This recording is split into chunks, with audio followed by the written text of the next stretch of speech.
Hey guys, welcome back to another episode of Dynasty After Dark. I'm your host, Calvin Timms. You can find me over on Twitter at TDC_Calvin. My co-host, Dale, on Twitter at Dynasty_Dale. This felt right.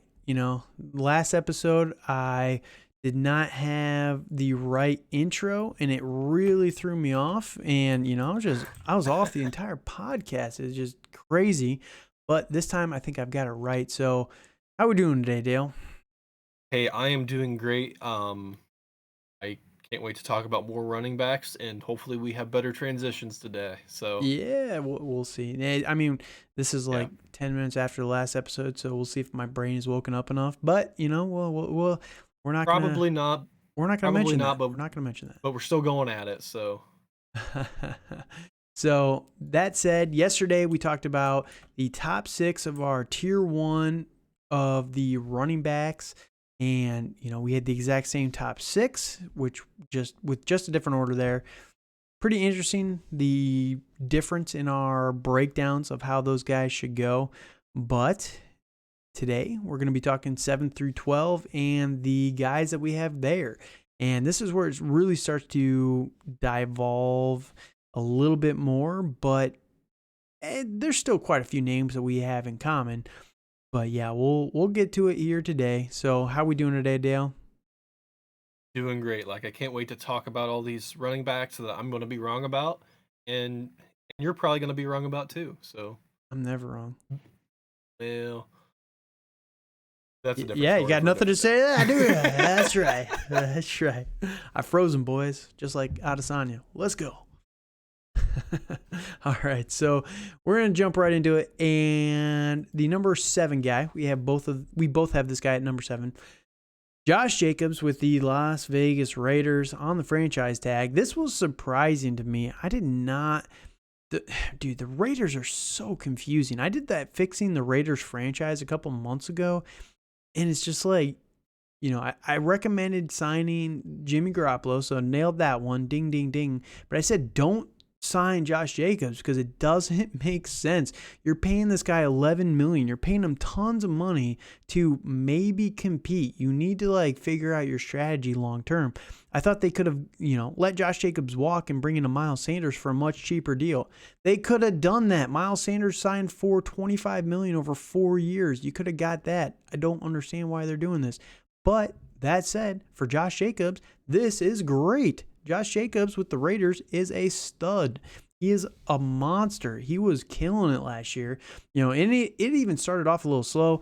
Everyone was worried because he played in the Hall of Fame game, but dude, I did not understand he played a drive. Who cares? It's one drive. You want to get these guys, everyone talks about the running backs. You want to get them hit because you don't hit in practice the same as you used to, right? Because of all the PA rules, right? The NFL PA, they've put into place all these rules about tackling in practice and pads and all that stuff. And these running backs just do not get hit in practice like they used to. So you want to get these guys real live hits. And that's what Josh McDaniels came out and said. We put him in there so he could just get his first hits of the year out of the way as early as possible, because then you just don't play scared as much. And I mean, it worked out well. Everyone freaked out about it, but it just never made sense to me. I was in on Josh Jacobs all last year, paid off heavily in almost every league because he was just a stud. So what are your thoughts on Josh Jacobs? Yeah. I love Josh Jacobs. He definitely went up my rankings a lot from last year. See, this was the problem too. He shouldn't have. I was high on him last year, but no, I go ahead, continue. I was off him last year. I despise Josh McDaniels. I think he's a garbage coach. At least a garbage head coach. Also fair. OC, he's all right. Personally, so yeah. I'm fine with him being OC, but other than that, I didn't know how his offense would translate. These different weapons. He's not used to having weapons, and right. It's just I'm just being honest. Like he's not used to that. So it's very true. With that, I think he really played Josh Jacob to his suits. Mm-hmm. And played him very well. I think with him being 24 or 25 this year. He's 25 right now, so I think he just 25. turned 25. So he'll be 25 basically all season, if I remember right. Right. So I feel that's a good age for him to really flourish in fantasy football for the next few years. And I really think he's going to. Yeah. I'm a little worried about the quarterback situation. I know you're a Derek Carr hater. Yes. But I don't really believe in Jimmy Garoppolo. I understand you probably a sidestep, Yeah, it's a wash honestly. for at Yeah, least for yeah, it really is. at It least for really is, fantasy, it's but a wash, right? yes, it is a wash for fans. I agree. Um, I think it's gonna be interesting what they do. I think it might help him a little bit having Jacoby Myers there, but Hmm. they lost Darren Waller, so that's a whole different thing too. Did But they though? you Did know, yeah. So I honestly think he is set up to have another big year this year. I don't think he's going to lead the league in rushing by any means, but I think he definitely will probably have like yards, hmm probably double digit touchdowns. Yep. He's good in the passing game. So, and I don't really think there's anybody around him that will take a lot of carries away from him. No, no, not at all.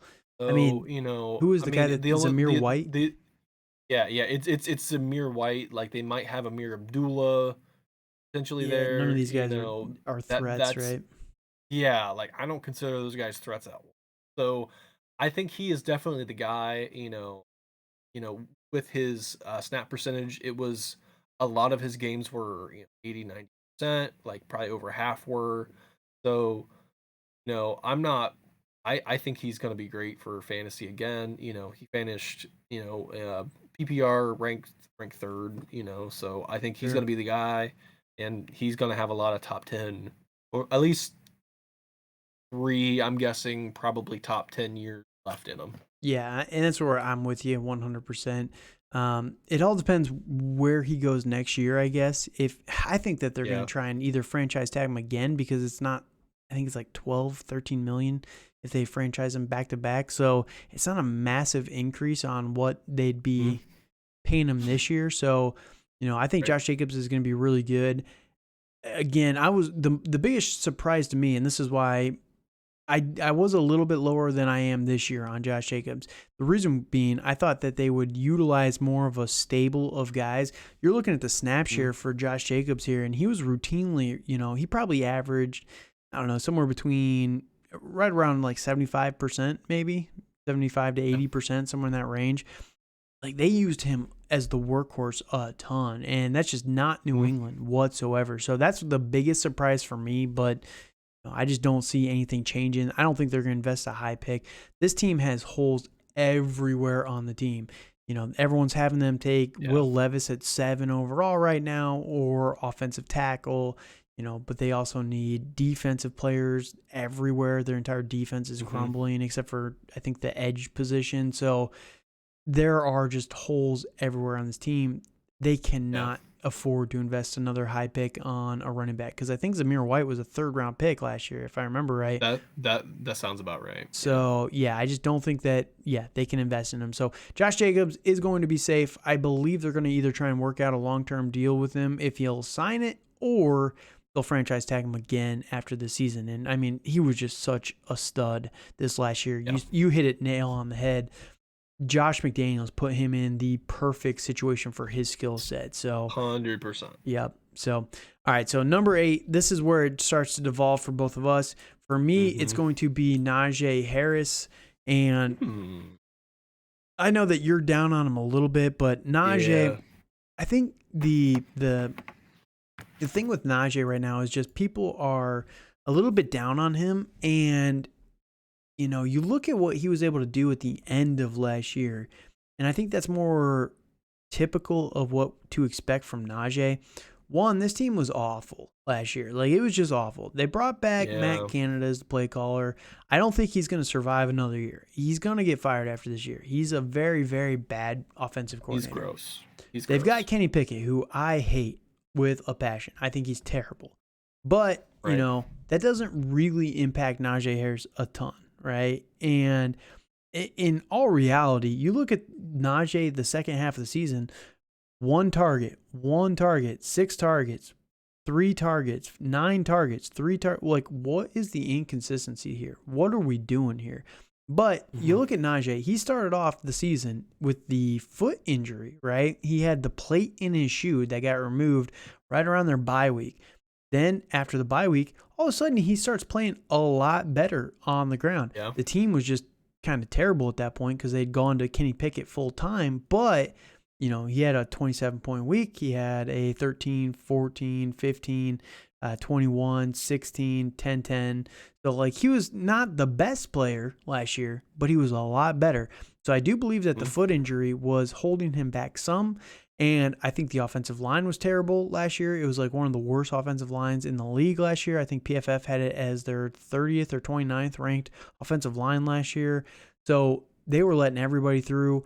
They need to get an offensive tackle in this year's draft class. Everyone has them penciled into offensive line in the first round anyway, and they just really cannot afford to let this line disintegrate any further. It's terrible. It's one of the worst offensive lines in the league, and if you're going to put everything on Kenny Pickett's shoulders, who he's not good in the first place, at least give him a good line to protect him as much as you can. So the side effect of protecting Kenny Pickett is you're going to be protecting Najee as well.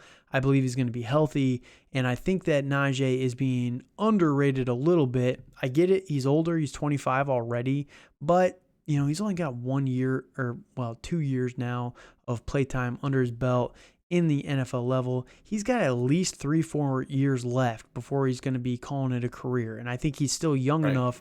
He didn't get used in college like a lot of these other guys. He's just an older prospect. So I'm not too concerned about that. I think that he still has plenty of time. He's not going to be the same type of running back to hit the age cliff as some of the other guys. So Najee, for me, still slots in at 8. I think the upside is still there for him, though there are some factors that are negative about him right now. So what are your thoughts on Eckler, or on Najee Harris? On Najee Harris, I've never really liked Najee Harris that much. I get what he does, but he went to the Pittsburgh Steelers. I know they have a history of having good, solid running backs, and that's great, but I think he's okay. I think he does a lot of things very well. Like, he doesn't have a lot of competition. I am a little bit worried about I think his last name's Jalen Warren. Yep. Yeah, Jalen Warren, but like, I know historically that Mike Tomlin does run a very heavy running, like a one running back system. Sure. So, I feel he's gonna have the carry load and stuff like that. So, but I think my main concern is Kenny Pickett. Fair. I think, and I know they do have more weapons, but I feel I like Deontay Johnson. I think he's pretty solid, and he's going to have a touch and he's definitely going to have a touchdown progression this year with having 0, obviously. And I also like Kenny Pickens, not Kenny, George Pickens, excuse me. But I feel he's overrated from what Dynasty players have him as. So, I do like Harris. I think he's going to be pretty solid for the next couple years, but going with his age, with him being, I think he's 25 already, and it feels like and he's been in the league 2 years, already pretty old. So, and then he also did have a lot of carries his rookie year with a horrific offensive. So, that is very true. Like, he has been battered by that, and so, like, with that, I'm a little off. I do have him ranked 11. I would still take him over a lot of running backs. Don't get me wrong, but he's definitely not my first choice. All right. So where do you have Najee ranked? I have him ranked 11th. Okay. All right. So who's your number 8 guy? It's my number 8 guy is Travis Etienne of the Jacksonville Jaguars. Okay. A lot of him, I feel it's good that he is paired up with his college teammate in Trevor Lawrence. I feel he has an offense that is offensive friendly, I guess I could say, and he is the pass catching back, which does help him. Now, I will say I do worry about him a little bit with injuries. Like he does have some injury history. And I am a little worried about his backup Dearness Johnson, which he played for the Browns the past couple years. Mm-hmm. And when he stepped in for Nick Chubb and Kareem Hunt, he played very well, and he played like that role very, very well. So that does worry me a little bit, but I think Sure. Travis Etienne's still going to be very solid. I think he will have some up and down games, but could potentially be game scripted out. But he does have that pass catching upside that we love to see, Mm-hmm. and he's fairly young, and just see him. I just see him progressing. I didn't really like where he was drafted at, in the league, and I felt he was a little overhyped. And I feel right now there's a lot of people that are sleeping on him right now, and I feel he could emerge as a top 10 running back.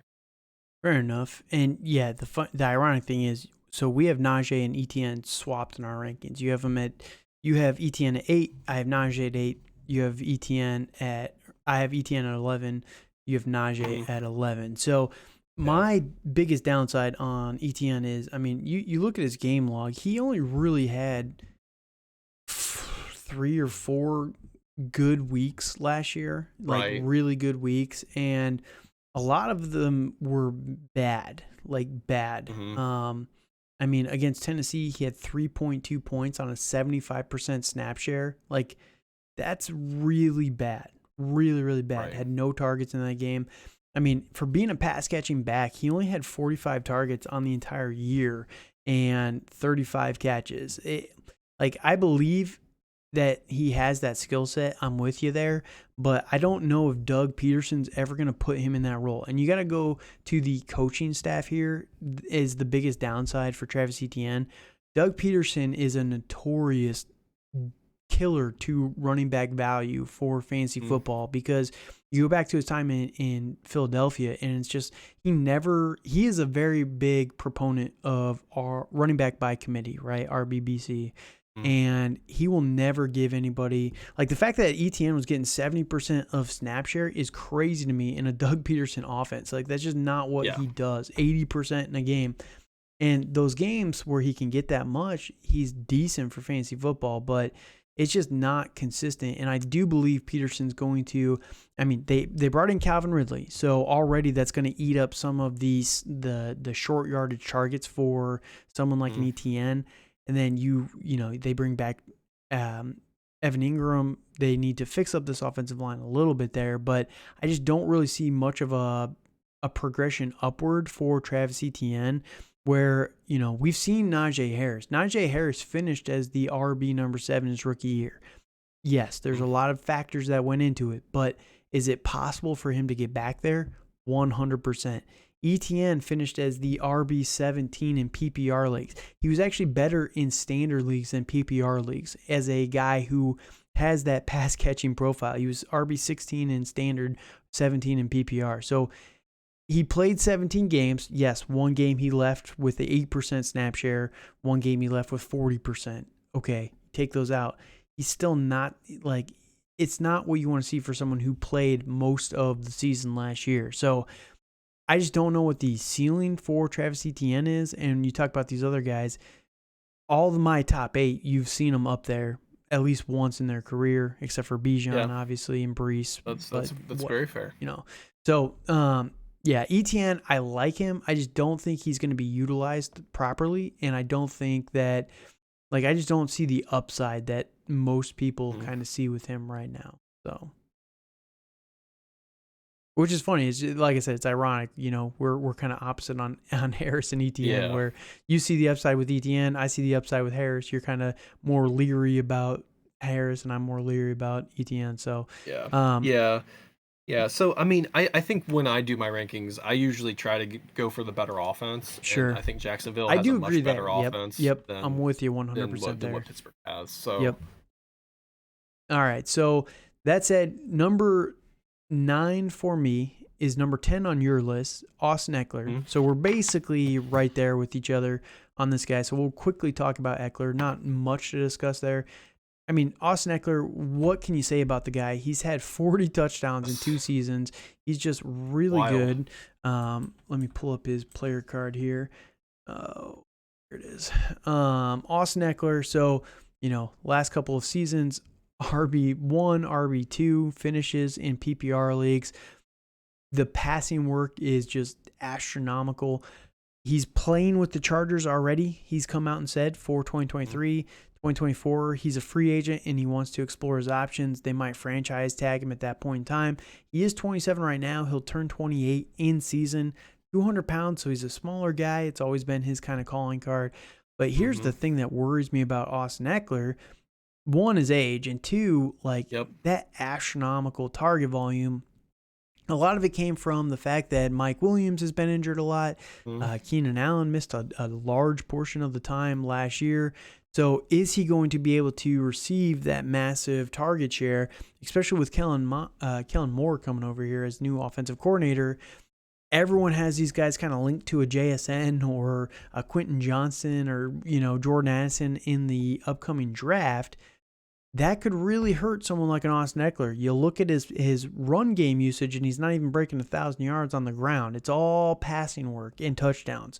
And that's like the one thing that scares me a little bit with Austin Eckler is, if you take a single dip in touchdowns, man, let's say he gets half the touchdowns, 10 touchdowns, which is still really good for a lot of running backs. That is going to kill his value for fantasy football. And I'm not saying that's going to happen. Like, he's so explosive and he's so good. But even 5 touchdowns, all of a sudden he's going to be finishing as like the RB 5, 6, 7. And, when he's been the 1 and 2, he's going at those prices in a lot of leagues right now. And that scares me quite a bit. So what are your thoughts on Eckler? And then we'll jump on to the last couple guys here. Yeah, no, I love Austin Eckler. I think the only thing with him is his age. I think he only has a couple years left of being really fantasy relevant. I do see your point in that they're probably going to take a pass catcher of some kind. Might not be round one, but in the draft. top 2, I think. Yes. Of some kind is what I see. So, I am excited for him, but I don't really think the passing volume is not going to go down for him. I honestly see Keenan Allen probably getting injured again, Mike Williams getting injured again. I don't know how many targets he had. It was probably a whole bunch. Yeah, I'm with you. So, like I said, there's not a ton to talk about with Austin Eckler. He's still really good. As long as he's with the Chargers, I think that they're like, I talked about Justin Herbert with the quarterback episode last week. I do think that Justin Herbert has more potential than what he showed last year. People are kind of down on him, but he had broken ribs for a long time. But yeah, I think Austin Eckler is just so good. They have no competition unless they go and get someone like a Bijan Robinson. I just don't really see much of a threat to Austin Eckler. They've been trying to do it for years now, but even still, again, Austin Eckler takes half as many touchdowns. He's still going to be an RB1. So you're not really risking too 100%. Much. And he didn't really get a ton of usage until later on in his career. Like you can look at his touch count over the first 4 seasons of his career, and they're not crazy, right? As heavy, right? Yeah, exactly. As some of the other guys. So he's a young 27-year-old, right? There is that for Eckler, and he's just so explosive. Until you see him, he takes really good care of his body too. So, that's pretty much all you need to say about Austin Eckler. Still an RB1 for Dynasty and should be treated as such. Now, number 9 for you is a little bit different from me. I have Eckler at 9. You have another rookie. You had Bijan as your number 1. Number 2 here. Who you got? So in my 9 spot, I have Jahmyr Gibbs. I am very excited about what we can see out of Jahmyr Gibbs. I can honestly see him being like an Austin Eckler type. I agree with you 100% there. In size and shape, all around. So, I think he's a very similar height, very similar weight. And I feel Gibbs possesses a really good pass catching ability. I think the biggest thing is that we haven't seen him on an NFL field, and that does worry me a little bit. So that's I've been a little bit, I am very excited about him, but I'm in the recent weeks I've been a little bit hesitant on him. It's personally in drafting him because I'm not sure where he's going to go. I feel where he goes is going to be very vital to his success in fantasy. Yeah, I'm with you. Yep. Yeah. Yep. So That's the one thing that scares I me about having yeah, him top 12, right? yeah, yes, and I fully understand that, but I think teams that are very pass friendly are going to try to draft him. I can honestly see him potentially even going, first round to the Bengals would be very fun. I doubt Yeah. he's going to go. I think if he goes to Buffalo, I think that's where he'll go It's to not dominate. going to happen. I know it's not going to I happen. know. I know I it's not. know. I know it's It'd not. be I will nice. not It breathe. would be nice. Would be. It Well, would not be. really. But I think that they just misuse him and we'd all be yes, sad, but absolutely. And that's not. I think he would be better served. A a Joe Burrow led team compared to a New England Allen led team. Patriots. That's No, absolutely gross. he would actually be perfect for your Miami Dolphins. Like if they could Yes, get he would be. if he could Yes, yes, he would. Gibbs on Miami, Yes, I would be extremely happy with that, I and I see. think that would be. I could see him being. I could see him being a smaller CMC. Yeah, yep, I'm with you. So Well, regular yeah, size I just CMC. right. I just think the biggest concern is his height and weight. Hmm. Like we don't always see a lot of running backs succeed for long term at that height Yeah, and I'm weight. with you. I'm with you. Is He'd have is to is bulk the up a biggest little bit, right? Yes, yes, For is sure. the biggest thing. Is the biggest thing. Like there are outliers, but Hmm. those outliers are fewer and far between than the norm. Like I think the Ballers did a stat for their it's for their Dynasty pod last week that Hmm.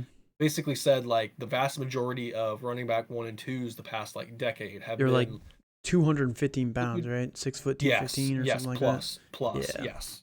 Yeah. No, So I get it. I get it. The thing with Gibbs yeah, is the CMC comp is funny because he's the exact same size as CMC coming out. Now CMC right, was the prolific bulking pass up. catcher, and that's kind of Oh, what has saved him. He's so explosive yes. on the ground with the pass catching.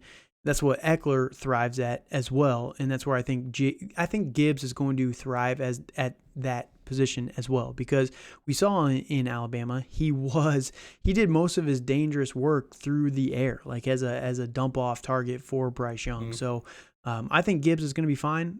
I'm with you. I like it, but I think landing spot will dictate whether or not he should be up here or not. So it's 100%. a bold move by you, but Yep. again, I like it. I do like it. So real quick, give me your last guy here in your top 12, and then we'll finish up my last two guys here. All right. All right. So my last guy is Javonte Williams, of the Denver Broncos. Um, I really liked Javonte coming out, and I feel he was on the path to be a very successful running back one. Mm-hmm. Then he got injured. I think in week. Five. I think it was Well, week four. five. Four. It Yeah, was week yeah. In 4. in in in week four against, I believe it was against the Raiders. Yep.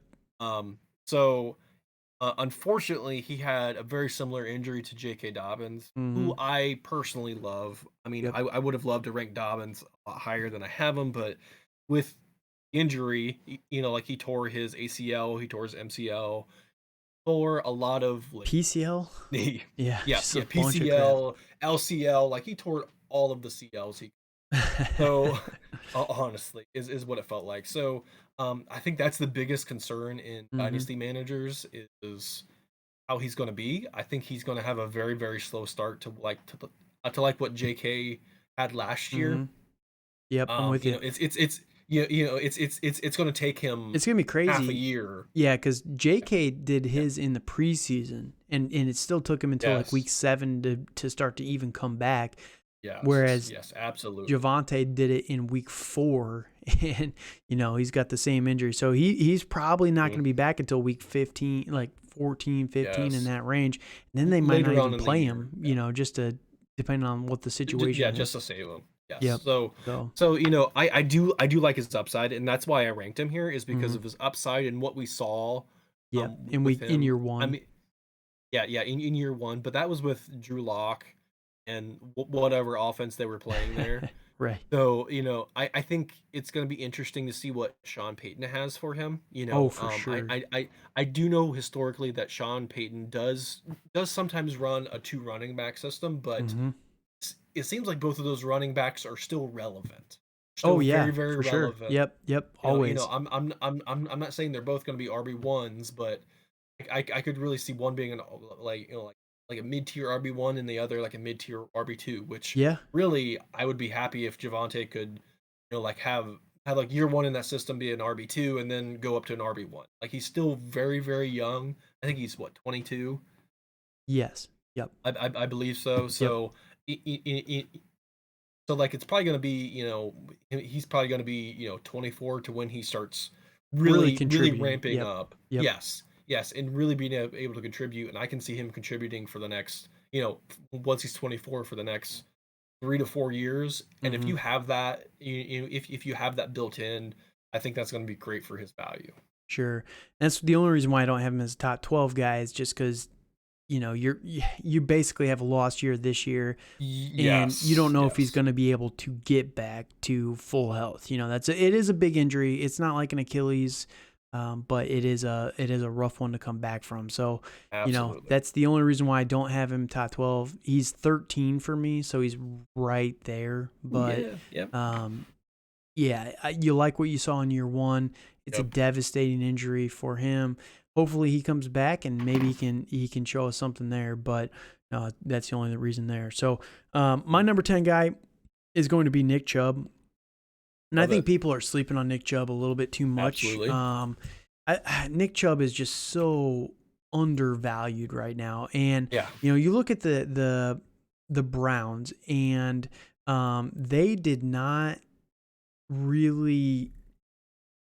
They didn't bring back Cream Hunt. I'm just trying to formulate my thoughts here, but they really didn't do much at the end of last year because they had switched to Deshaun Watson, and they were trying to get him more heavily involved. But you look at Nick Chubb, week 18, 12 carries for 77 yards, 6 targets with 5 catches for 45 yards and a touchdown. To me, I think that they're going to try and utilize Nick Chubb in the passing game a little bit more. Now, Deshaun Watson's not the type of guy to dump it off to his running backs a ton, but you don't really need that. When Deshaun Watson is up and running, which I do believe he had a lot of ring rust coming out last year at the end of the year, if he comes back and, you really look at it. Before week 13, when Deshaun Watson came back, Nick Chubb was cooking. After week 13, until the last 3 weeks, he was bad. Like, he was just bad for fantasy football. Not because it's his fault, but because, Deshaun Watson just doesn't really utilize them through the air. But that said, I think when Deshaun Watson is back, is playing well, this offense is going to be cooking, and I think that there's going to be a lot of upside touchdown-wise for Nick Chubb. He had 1 touchdown from when Deshaun Watson took over to the end of the year, and that was the last week, and it was a passing touchdown. So, you look at his game log, week number 2, 3 touchdowns, 1 touchdown, 1 touchdown, 2, no touchdowns in week 6, 1, 2, 1, 0, 1. Like, he had a touchdown almost every single week, and then all of a sudden none for the rest of the year. And that tells me that most of it was because of Deshaun Watson. I mean, anybody with eyes could see that Deshaun Watson was rusty. He wasn't playing well. He played very bad last year. Yeah, and this entire offense suffered because of it. So Nick Chubb is a good player. We have seen this with our eyes. Even in the games with Deshaun Watson, 21 carries for 99 yards. Like, he's very explosive on the ground. He just isn't getting as much passing work, which is fine. But I think the touchdowns are going to still be there, and the guy is just so explosive. And then when you take into account Deshaun Watson and his rushing mobility, and, when he was at his prime, there will be a lot of touchdown opportunities for Nick Chubb, and there's going to be a lot of ground game usage because Nick Chubb, honest to God, might be the best pure rusher in the NFL right now. Like, he's just so good. 100%. So the fact that a lot of people are dropping him out of their top 12 to me is just a little bit crazy, especially when the fact that they didn't bring back Kareem Hunt. I don't see this team drafting. Like, they just traded their second round pick for Elijah Moore. They don't have a first round pick. I don't really see them investing heavily. You know, all these draft capital nerds out there are saying, well, if it's a day 3 running back, you probably shouldn't invest in him for fantasy football. But at the same time, they're saying ridiculous. I'm with you. That it's a ridiculous take, because typically day 3 players have a very have a lesser hit value. Oh, and, for sure. If anything, like, they're just gonna be a backup to Nick Chubb. Well, that was my point. Was all these guys are saying, oh, well, if it's a day 3 running back, don't really care about him for fantasy football. But at the same time, they're saying a day 3 running back is going to take Nick Chubb's job. And it's like, we can't have both things, guys. Like, it's not going to be the same thing here. So either day 3 guys are good or they're not. So, I'm not the one that set this line. You guys did. You can't play both sides of it. So, I think Nick Chubb is going to be fine. This team's not going to invest heavily on a running back, and Nick Chubb is, again, he's one of the best pure rushers in the NFL right now. So, Nick Chubb at 11, I have him one spot above Travis Etienne. I do believe that Nick Chubb has the upside to be a consistent top 12 guy. Absolutely. Where Etienne, even in a good year, he was RB 17 for PPR. I just don't really know how high he can go in the top 12. So that's my only thoughts there. I fully get that. I think where I'm a little bit, I love Nick Chubb.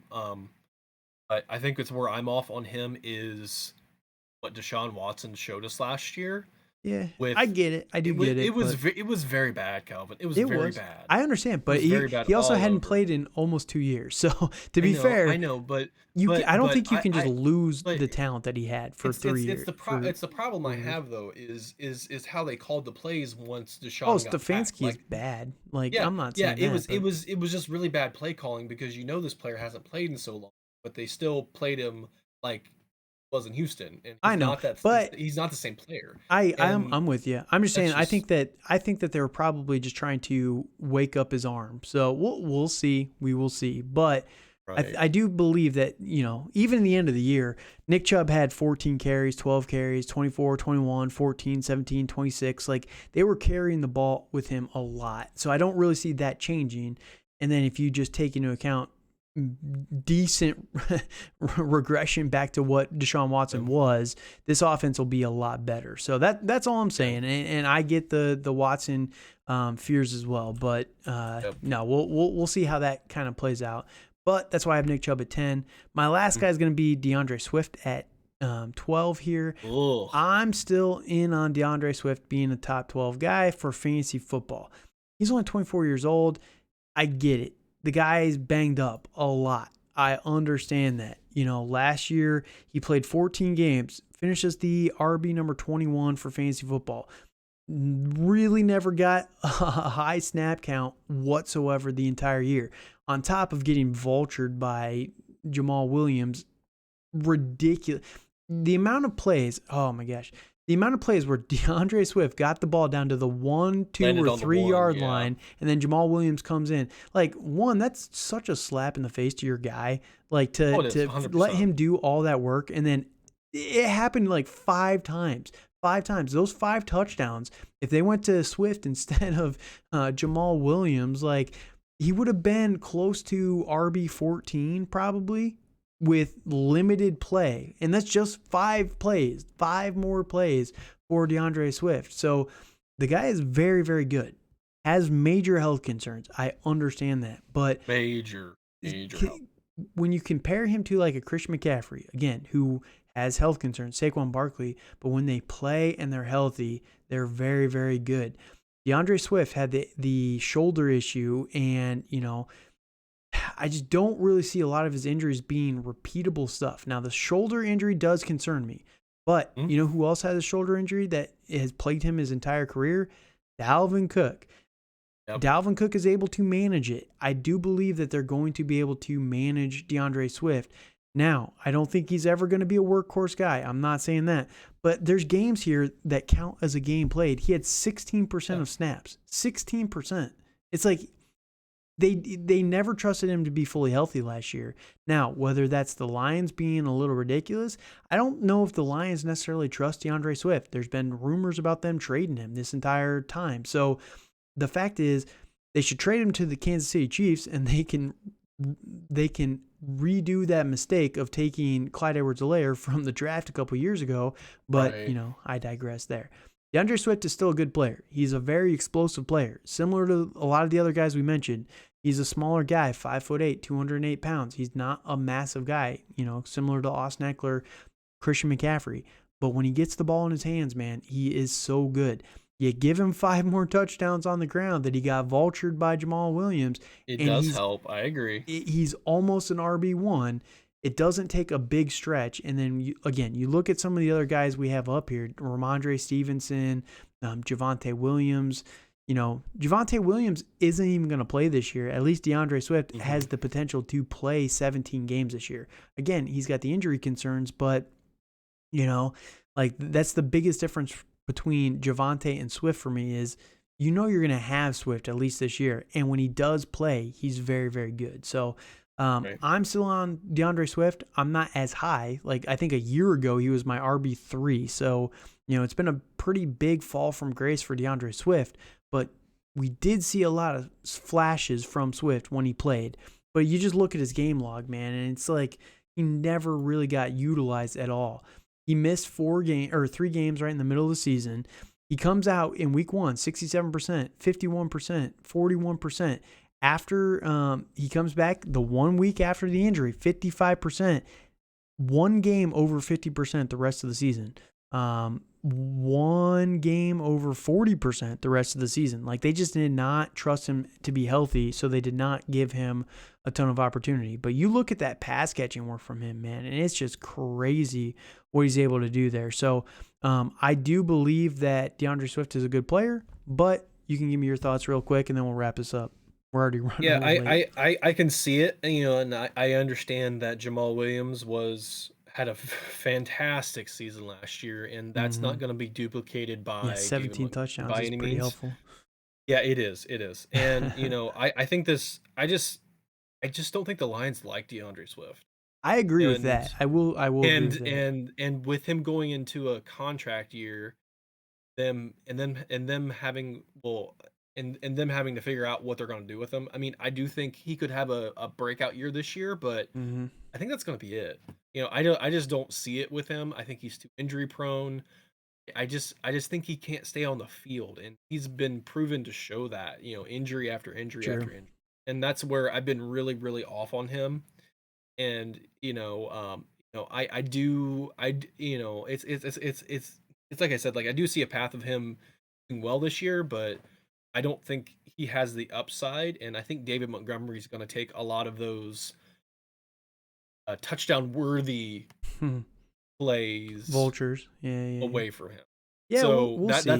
That's what I see. And and the Lions themselves are going to be, hopefully they're going to be a little bit more explosive, adding some more weapons. And right. I think Jared Goff is going to pass a little bit more. Sure. So, which helps I mean, Swift, in my opinion, because it does. When you have 140 targets over 2 years, that tells you how good he is in that area. Now, again, he's not breaking any real records on the ground, but right, he's very explosive when he gets the ball. He's very good, having the ball. Yeah, but I do think another thing that goes against him is that David Montgomery is a very good pass catcher compared to Jamal Williams, who was he's better than Jamal.